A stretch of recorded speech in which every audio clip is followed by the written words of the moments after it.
All right, everyone, we're gonna get going right into our third week of our Holes novel study. And last week we got introduced to some new settings, some new characters, a couple new problems, and a big event. So we're gonna go over what we read last week quickly before we get into today's reading.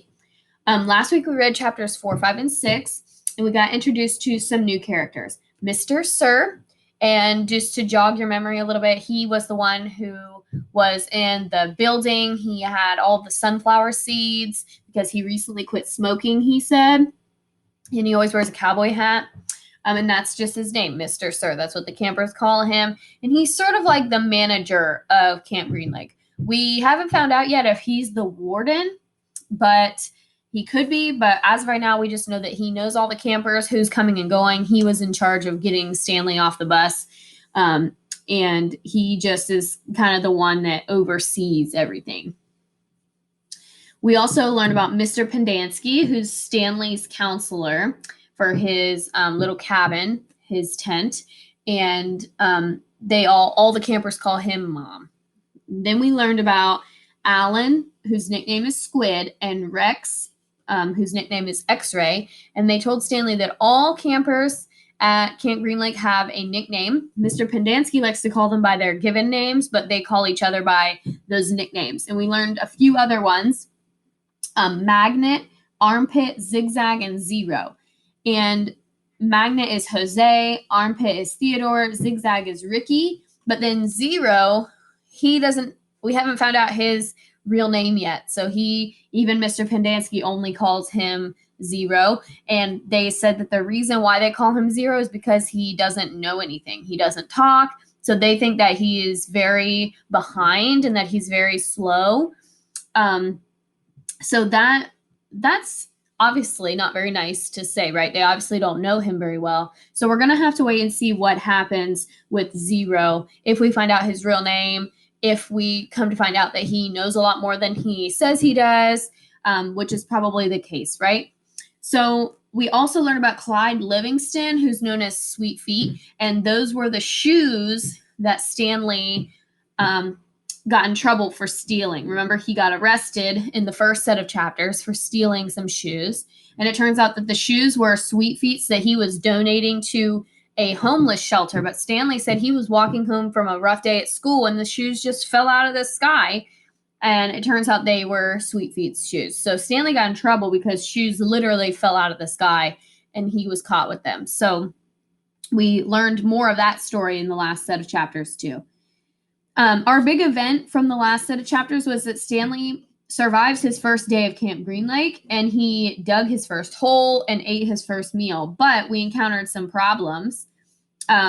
Once you're on Camp Green Lake, you're stuck there for 18 months with no water. The only water that you get is brought to you by a truck driven by Mr. Sir that fills up your little canteen that you get when you first get there. So Stanley got there. He got his orange jumpsuits. He got a hat. He got a couple t-shirts and a couple pairs of socks, like 2 sets of clothes. One is his work. One is his dinner and relaxing clothes. And then he swaps those out every week. And with that, he got a canteen that gets filled up while he's digging the hole.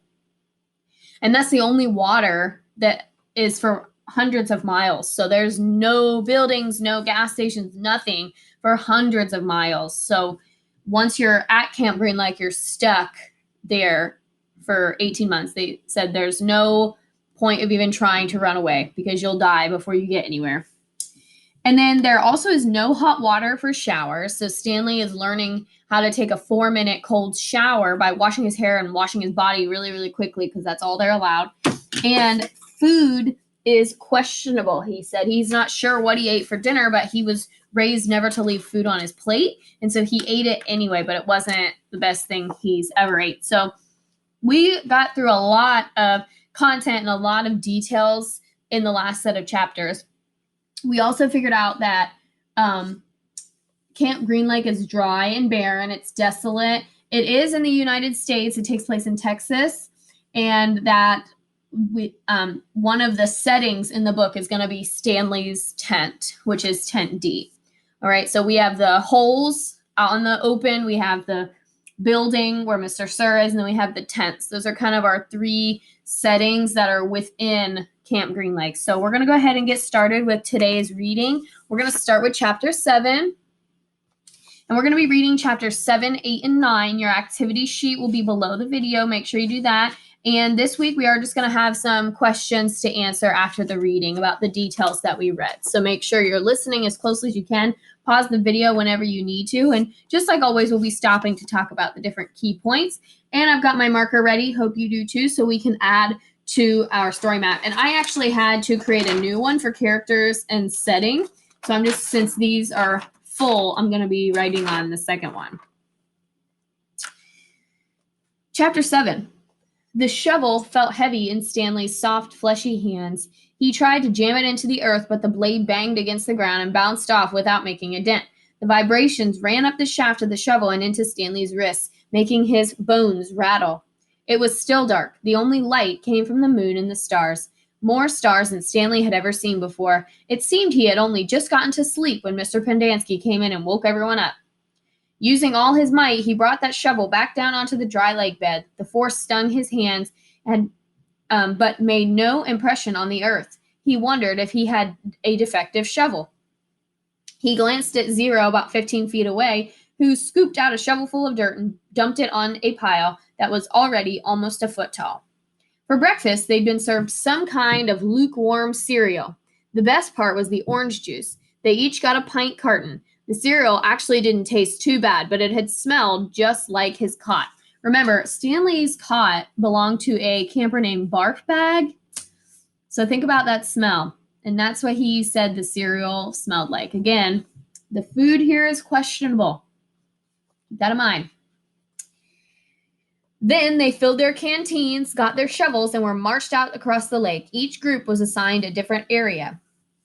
The shovels were kept in a shed near the showers. They all looked the same to Stanley, although X-Ray had his own special shovel, which no one else was allowed to use.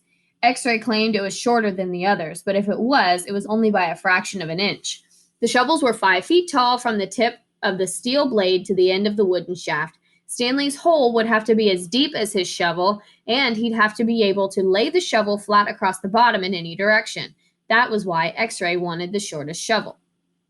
The lake was so full of holes and mounds that it reminded Stanley of pictures he'd seen of the moon. If you find anything unusual or interesting, Mr. Pendanski had told him, you should report it to either me or Mr. Sir when we come around with a water truck. If the warden likes what you found, you'll get the rest of the day off. What are we supposed to be looking for? Stanley asked him. You're not looking for anything. You're digging to build character. It's just if you find something, the warden would like to know about it. He glanced helplessly at his shovel. It wasn't defective. He was defective. He noticed a thin crack in the ground. He placed the point of the shovel on top of it, then jumped on the back blade with both feet. The shovel sank a few inches into the packed earth. He smiled. For once in his life, it paid off to be overweight. He leaned on the shaft and pried up the first shovelful of dirt, then dumped it off to the side. Only 10 million more to go, he thought, then placed the shovel back in the crack and jumped on it again.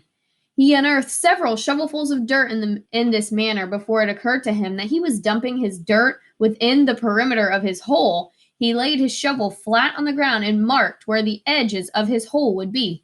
5 feet was awfully wide. He moved the dirt he'd already dug up out past his mark. He took a drink from his canteen. 5 feet would be awfully deep, too. The digging got easier after a while. The ground was hardest at the surface, when the sun had baked a crust about 8 inches deep. Beneath that, the earth was looser. But by the time Stanley broke past the crust, a blister had formed in the middle of his right thumb, and it hurt to hold the shovel. So, he's at his second day now, digging the holes. And you can kind of see here on the cover about them sticking their shovel in the hole to measure it. So the shovel had to stand tall in the hole, and it also had to lay flat all the way across the bottom of the hole. It couldn't be just an inch short in any direction. That was what happened to Stanley the first day he dug. He had to go in and kind of carve out some of those edges because his shovel couldn't lay completely flat. So he's sort of getting the hang of the whole hole digging thing, but now after 2 days he's got a blister. So I'm actually going to write that on our problems chart, which we can put over here because we haven't used this one yet, because it's going to have an effect on Stanley if he can't dig.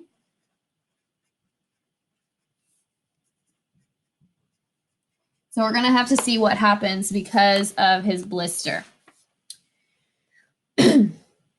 So the next section that we're going to read is going to kind of take a step away from the story of Stanley and the holes. It's going to talk about some of the members of his family. And I want you to think about if this is something that hasn't happened yet and it's a foreshadowing to something that's going to happen in the future, or it's something that's already happened that happened in the past, a flashback. So keep that in mind. So don't get confused because we're going to step away from the story of Stanley and his hole for just a couple of pages to talk about something with his family. So think about if this is something that hasn't happened yet, a foreshadowing, or something that happened in the past, a flashback, okay? Back, it's behind you. It already happened. That's an easy way to remember it. So Stanley's great-great-grandfather was named Elya Yelnats. Sounds like a new character to me. Gotta lift up my paper here and write Elya, E-L-Y-A, Yelnats. New character. And we're going to write Stanley's great times 2 grandfather. Great.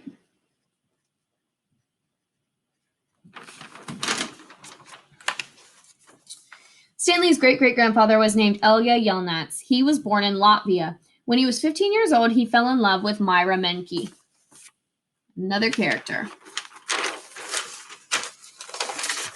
And remember, we talked about the fact that if a character gets a name, they probably are going to be important. Stanley's great-great-grandfather's love interest, like his crush, the girl that he wanted to marry, was Myra Menke. He didn't know he was Stanley's great-great-grandfather. Elya didn't know that he was Stanley's great-great-grandfather. Myra Menke was 14. She would turn 15 in 2 months, at which time her father had decided she should be married. That's pretty young to get married. 15. Some of you are already like 10 and 11. Could you imagine getting married when you were in high school? Because that's how old she would have been. Elya went to her father to ask for her hand in marriage, but so did Igor Barkov, the pig farmer. Igor was 57 years old. He had a red nose and fat, puffy cheeks. Oops, I dropped my book. I hope I can find.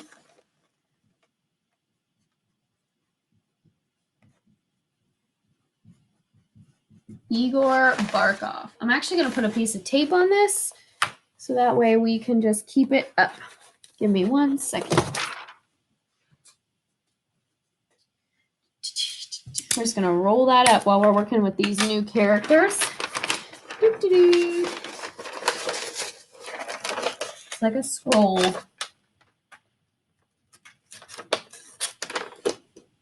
That'll work. All right. So Myra is 15 and Igor Barkov is 57.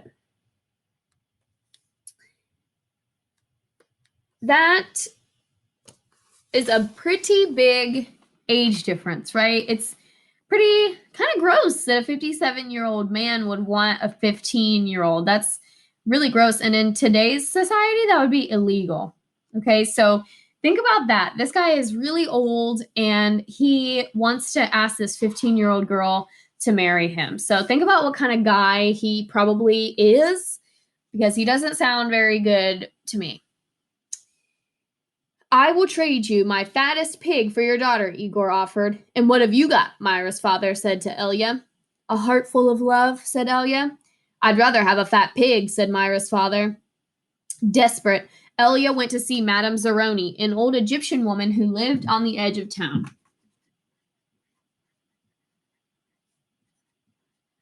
Madame Zeroni. New character. He had become friends with her, though she was quite a bit older than him. She was even older than Igor Barkov. So if Igor was 57, then Madame Zeroni is even older than that. She's probably in her 60s. The other boys of the village liked to mud wrestle, and Elia preferred visiting Madame Zeroni and listening to her many stories. Madame Zeroni had dark skin and a very wide mouth. When she looked at you, her eyes seemed to expand, and you felt like she was looking right through you. Elia, what's wrong? She asked before he even told her he was upset. She was sitting in a homemade wheelchair. She had no left foot, and her leg stopped at the ankle. I'm in love with Myra Minke, Elia confessed, but Igor Barkov has offered to trade his fattest pig for her. I can't compete with that. Good, said Madame Zeroni.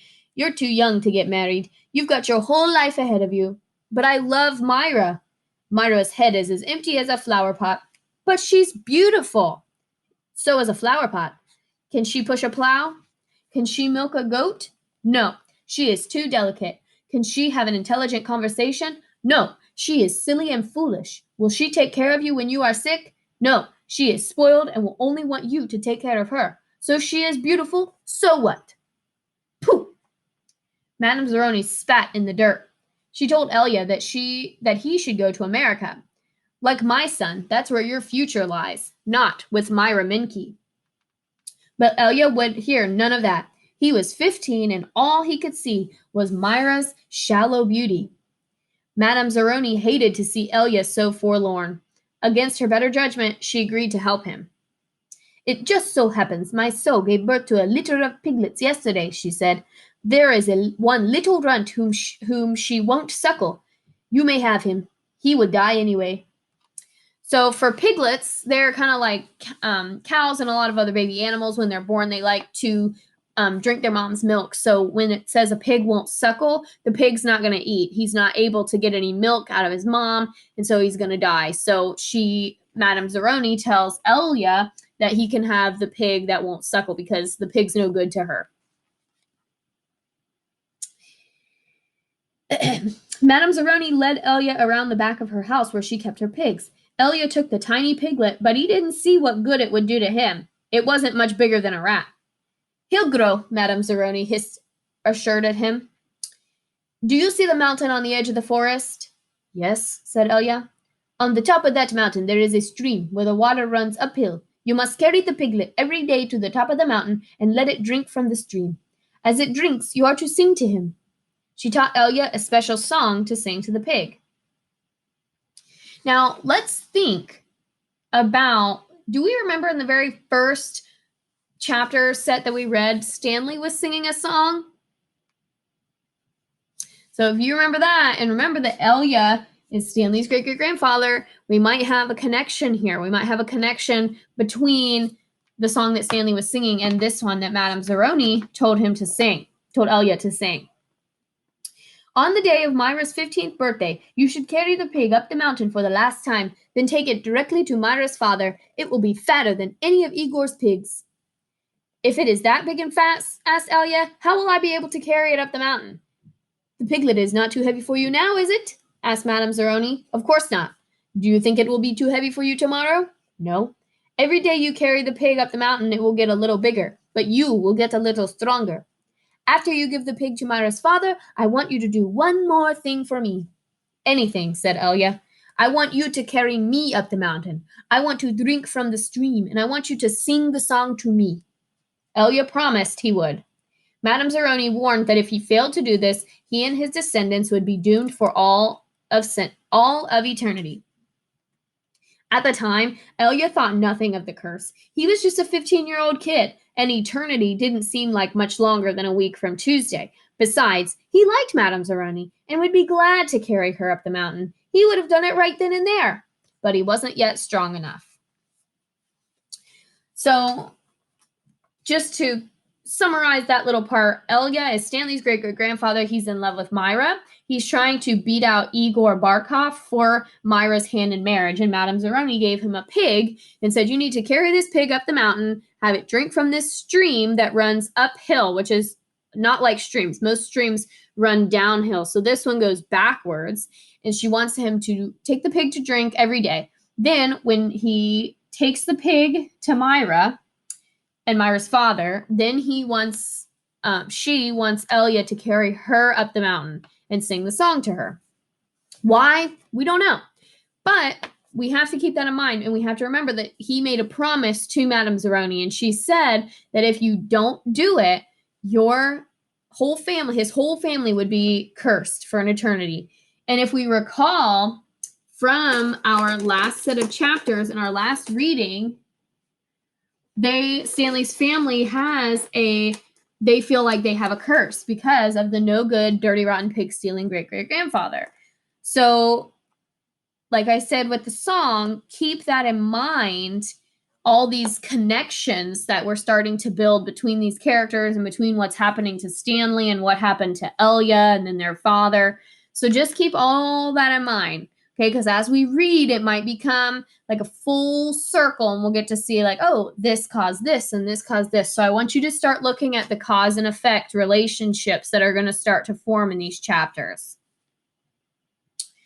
Now we're going to go back to Stanley and check in with him. So I asked you before we read that part, was that a foreshadowing or a flashback?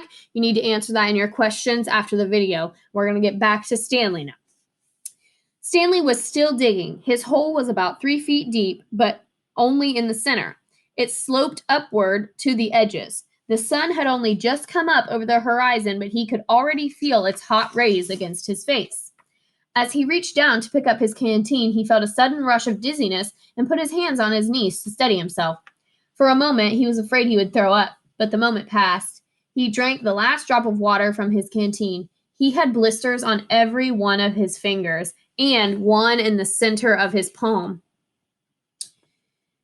Everyone's holes looked a lot deeper than his. He couldn't actually see their holes, but he could tell by the size of their dirt piles.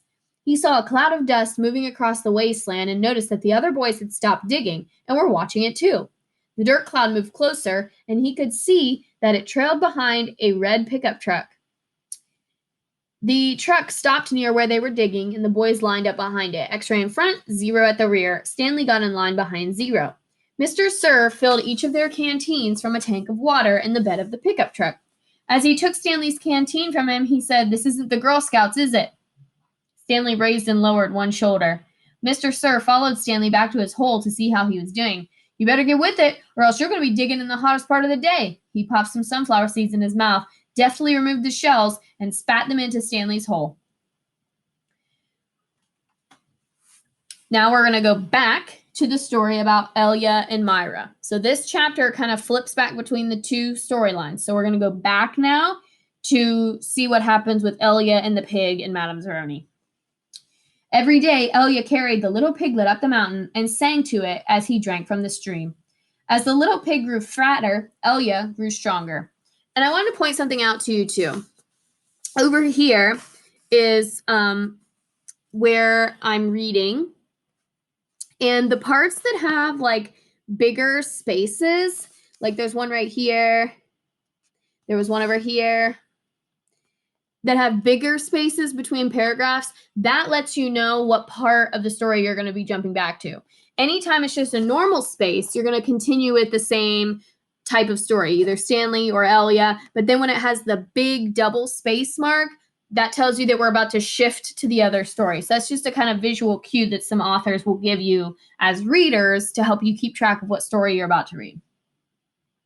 Every day, Elia carried the little piglet up the mountain and sang to it as it drank from the stream. As the pig grew fatter, Elia grew stronger. On the day of Myra's 15th birthday, Elia's pig weighed over 50 stones. Madame Zeroni had told him to carry the pig up the mountain on that day as well, but Elia didn't want to present himself to Myra smelling like a pig. Instead, he took a bath. It was his second bath in less than a week. Then he led the pig to Myra's. Igor Barkov was there with his pig as well. "These are two of the finest pigs I've ever seen," Myra's father declared. He was also impressed with Elia, who seemed to have grown bigger and stronger in the last 2 months. "I used to think you were a good-for-nothing book reader," he said, "but I see now you could be an excellent mud wrestler." "May I marry your daughter?" Elia boldly asked. "First, I must weigh the pigs." Alas, poor Elia should have carried his pig up the mountain one last time. The two pigs weighed exactly the same. Okay, here's our double space again. So we're going back to Stanley. Stanley's blisters had ripped open and new blisters formed. He kept changing his grip on the shovel to try to avoid the pain. Finally, he removed his cap and held it between the shaft of his shovel and his raw hands. This helped, but digging was harder because the cap would slip and slide. The sun beat down on his unprotected head and neck. Though he tried to convince himself otherwise, he'd been aware for a while that his piles of dirt were too close to his hole. The piles were outside of his 5-foot circle, but he could see he was going to run out of room. Still, he pretended otherwise and kept adding more dirt to the piles that he would eventually have to move. The problem was that when the dirt was in the ground, it was compacted. It expanded when it was excavated. What does that mean? Excavated. When it's in the ground, it's compact. But then he said it expands when it's excavated. What are they doing? They're digging. Digging is a way to excavate the dirt. So as he scoops it, it's loosening up, which means the piles are bigger. You have bigger piles of dirt outside than you did inside because the dirt spreads out. The piles were a lot bigger than his hole was deep. It was either now or later. Reluctantly, he climbed out of his hole and once again dug his shovel into his previously dug dirt. So again, if we look on the front as an example, here's his hole. And as he digs, he's building piles of dirt. And as the hole grows bigger, the dirt that he's already dug falls back in. So he has to keep getting out and moving the dirt that he's dug already so that way he can keep making his hole bigger. So it's just a very tedious, long process that he keeps having to go back and do something over and over again. We've got another double spacing. So that means we're going to go back to the story of Elia and Myra. Myra's father got down on his hands and knees and closely examined each pig, tail to snout. "These are two of the finest pigs I have ever seen," he said. "How am I to decide? I have only one daughter." "Why not let Myra decide?" suggested Elia. "That's preposterous!" exclaimed Igor, expelling saliva as he spoke. So as he's talking, preposterous, he's spitting. Again, not a great guy, if you ask me. In my opinion, he seems pretty gross and grotesque. He's old, he spits. They said he's plump, so he's kind of fat. So he does not seem very pleasing as a person. Okay, so think about who you think Myra would probably want. You have Igor, and then you have Elia, who's strong and young and muscular because he's been carrying this pig, and he's her age. So think about if you were Myra, who would you choose? And then we'll see what happens with her choice. "Myra is just an empty-headed girl," said her father. "How can she possibly decide when I, her father, can't?" "She knows how she feels in her heart," Elia said. Myra's father rubbed his chin, then he laughed. "Why not?" He slapped Elia on the back. "It doesn't matter to me. A pig is a pig." He summoned his daughter. Elia blushed when Myra entered the room. "Good afternoon, Myra," he said. "You're Elia, right?" she asked. "Myra," said her father, "Elia and Igor have each offered a pig for your hand in marriage. It doesn't matter to me. A pig is a pig. So I will let you choose. Whom do you wish to marry?" "You want me to decide?" "That's right, my blossom," said her father. "Gee, I don't know. Which pig weighs more?" "They both weigh the same," said her father.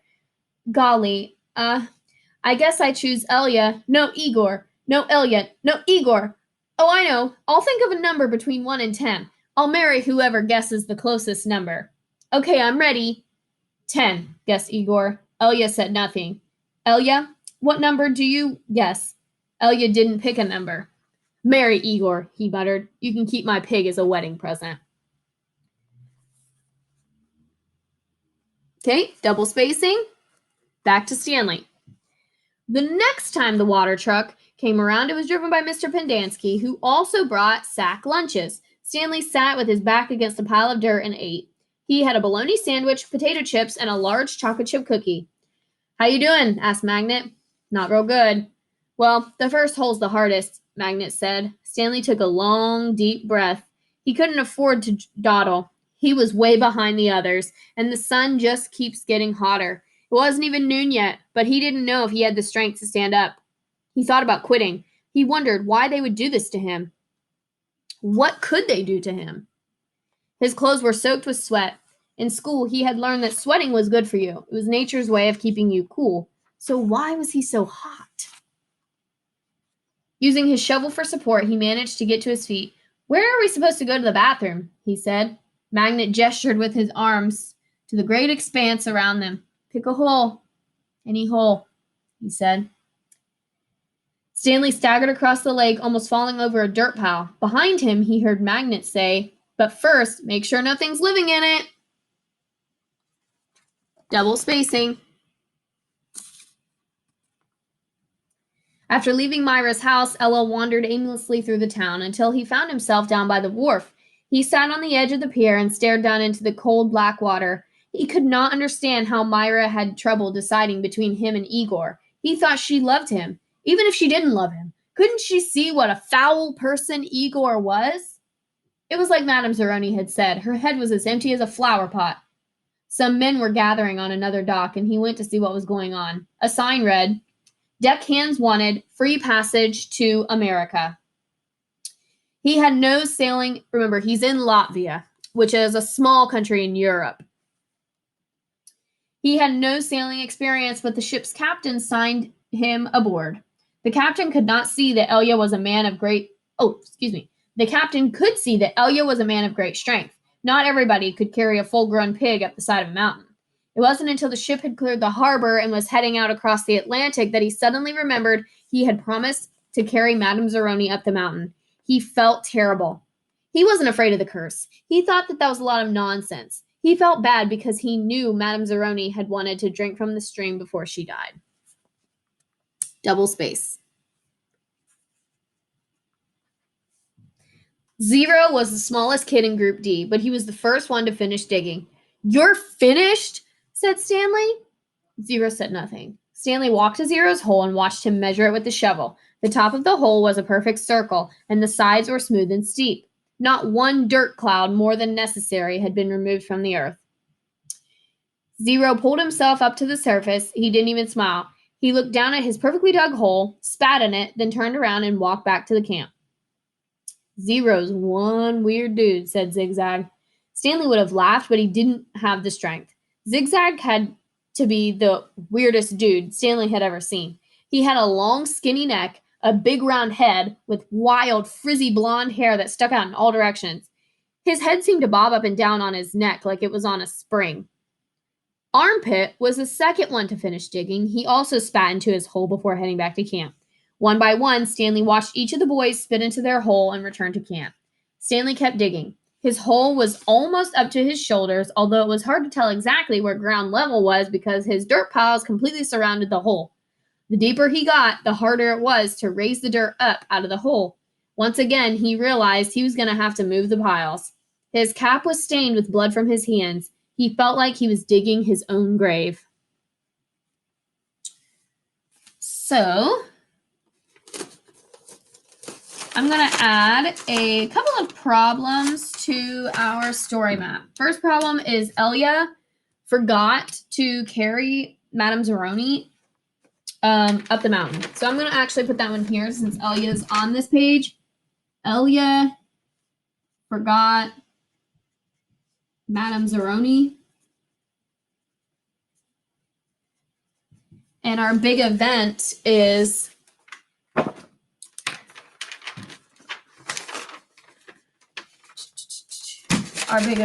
that Elya was turned down by Myra for marriage. This silly thing. Sorry, guys.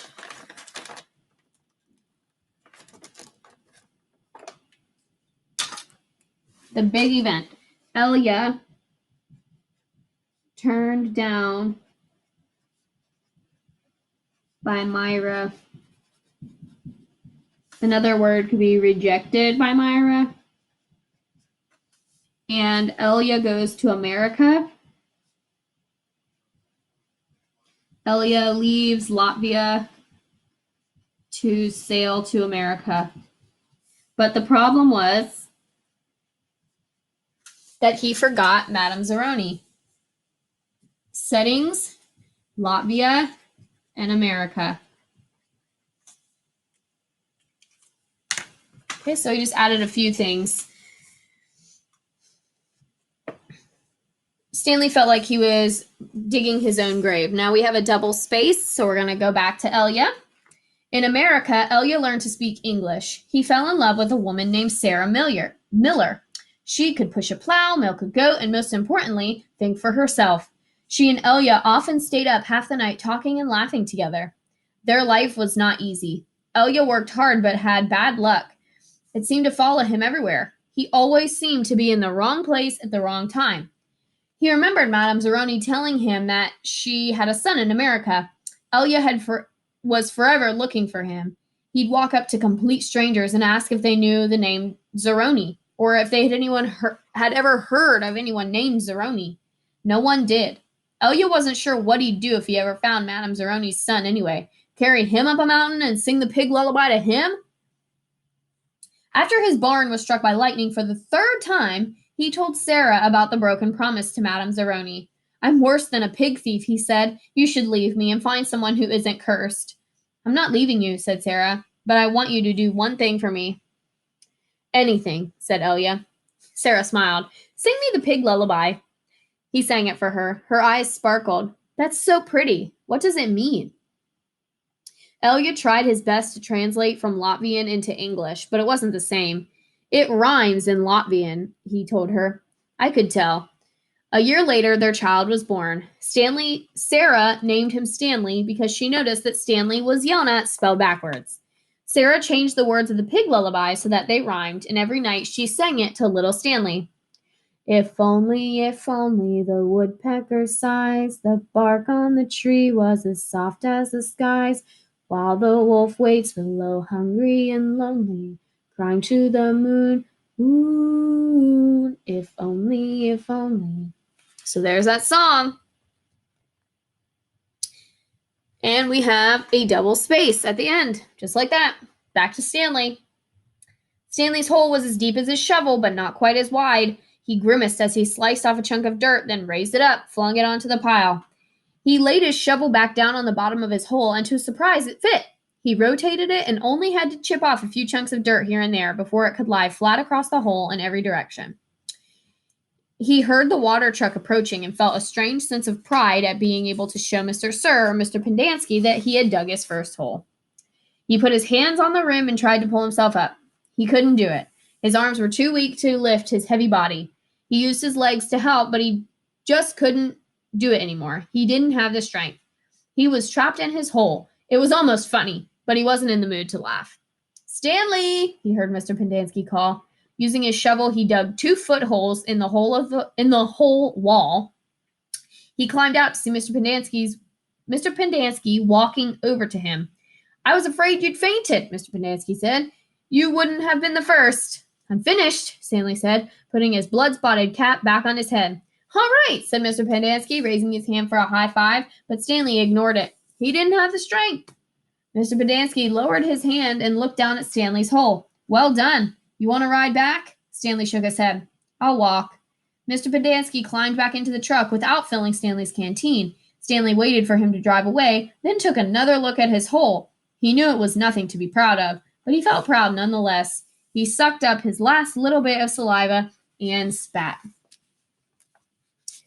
All right, so we had a lot happen in that chapter. Lots of characters, 2 new settings, and a couple big events. And I'm going to add that Elia married American Sarah.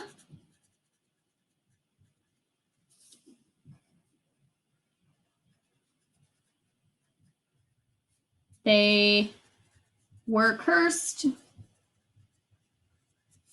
but had a son named Stanley.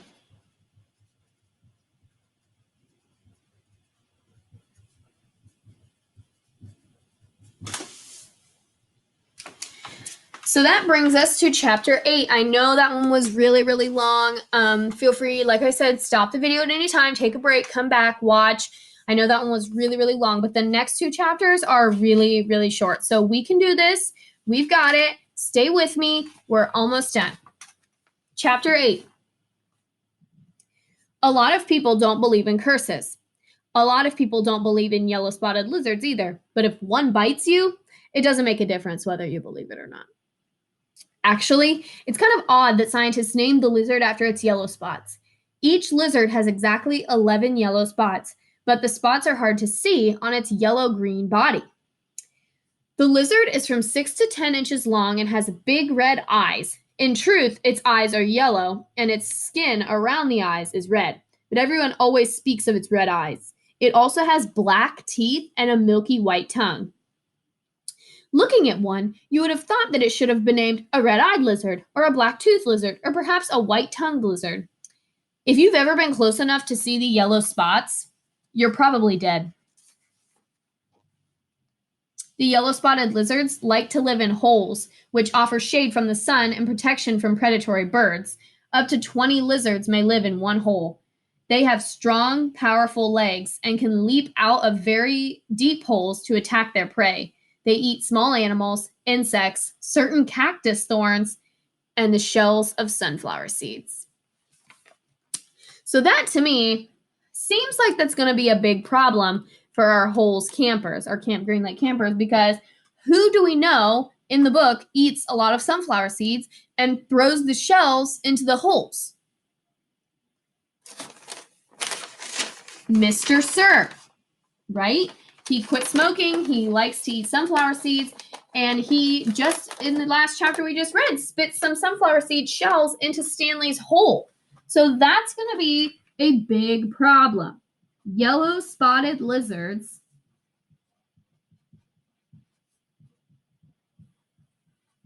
like sunflower seeds shells.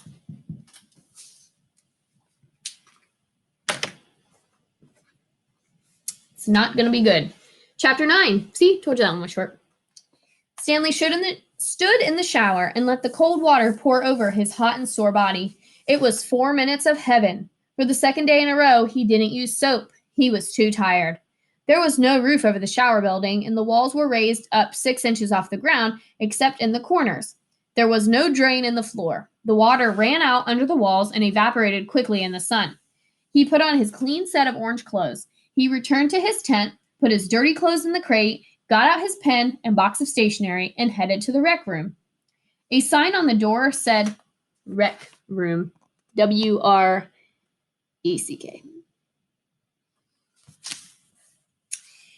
Nearly everything in the room was broken. The TV, the pinball machine, the furniture, even the people looked broken, with their worn-out bodies sprawled out over the various chairs and sofas.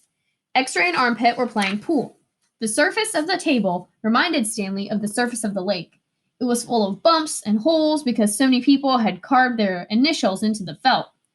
There was a hole in the far wall, and an electric fan had been placed in front of it. Cheap air conditioning. At least the fan worked. As Stanley made his way across the room, he tripped over an outstretched leg. Hey, watch it, said an orange lump on a chair. You watch it, muttered Stanley, too tired to care. What'd you say? The lump demanded. Nothing, said Stanley. The lump rose. He was almost as big as Stanley and a lot tougher. You said something. He poked his fat finger at Stanley's neck. What'd you say? A crowd quickly formed around them.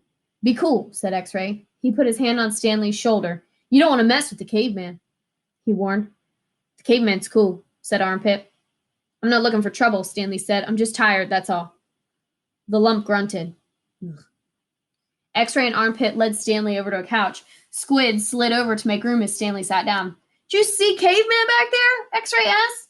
That caveman's one tough dude, said Squid, and he lightly punched Stanley on the arm. Stanley leaned back against the torn vinyl upholstery. Despite his shower, his body still radiated heat. I wasn't trying to start anything, he said. Who's Caveman? Do you know? Let's see. They're talking about somebody being caveman. We'll see who that's going to be. The last thing he wanted to do after killing himself all day on the lake was get in a fight with a boy called the Caveman. He was glad X-Ray and Armpit had come to his rescue. Well, how'd you like your first hole? Asked Squid. Stanley groaned and the other boys laughed. Well, the first hole's the hardest, said Stanley. No way! The second hole's a lot harder. You're hurting before you even get started. If you think you're sore now, just wait and see how you feel tomorrow morning, right? That's right, said Squid. Plus the fun's gone, said X-Ray. The fun?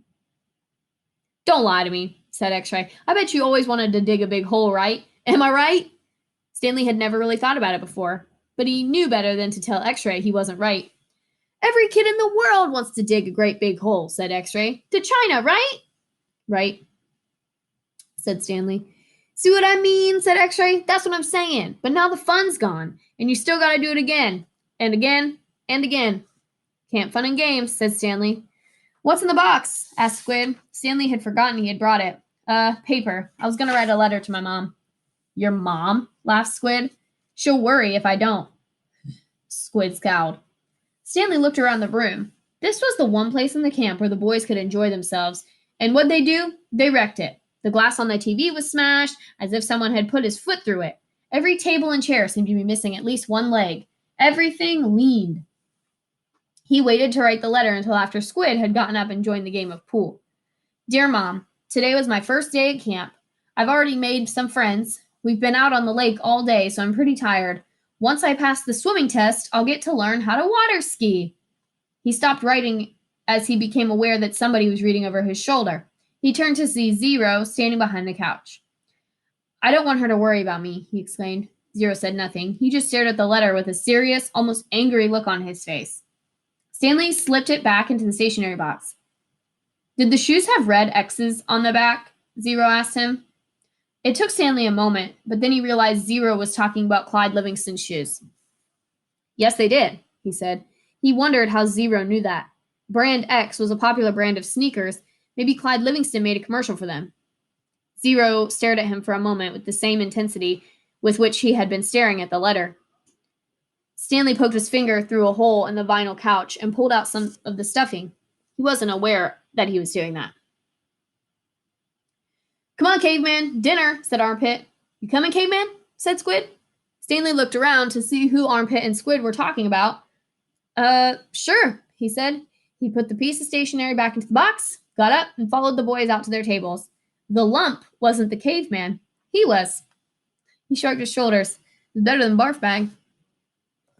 So who is Caveman? Stanley. Stanley is Caveman. So we can add his nickname to our chart back here on the front. So let's quickly review the problems that we've encountered so far in the story and just kind of talk about what they, or I want you to think about what they might cause. Stanley got arrested. He's stuck at Camp Green Lake, no water, no chance of running away. Food is questionable. Stanley got a blister. The Elia forgot Madame Zeroni. His family's cursed. Yellow-spotted lizards like sunflower seed shells. So those are the problems that we've encountered so far. Now, what could be the problem with the yellow-spotted lizards? What do you predict is going to happen, knowing that they like to live in holes and that they like sunflower seeds? Think about that. And I want you to think about the end of that chapter when Zero asked him about the shoes. Why would Zero know what the shoes look like? I want you to think about that too. Think about why Zero knows what were on the shoes, what the shoes looked like, and how he knew that Stanley had them or that Stanley was in contact with those particular shoes. So I want you to think about that. Make sure you answer the questions below the video. There's just 3 about these chapters, and do your activity sheet, okay? And we'll see you next time. Next time we will be reading chapters 10, 11, and 12. I hope you guys are enjoying it. I know I am. Bye.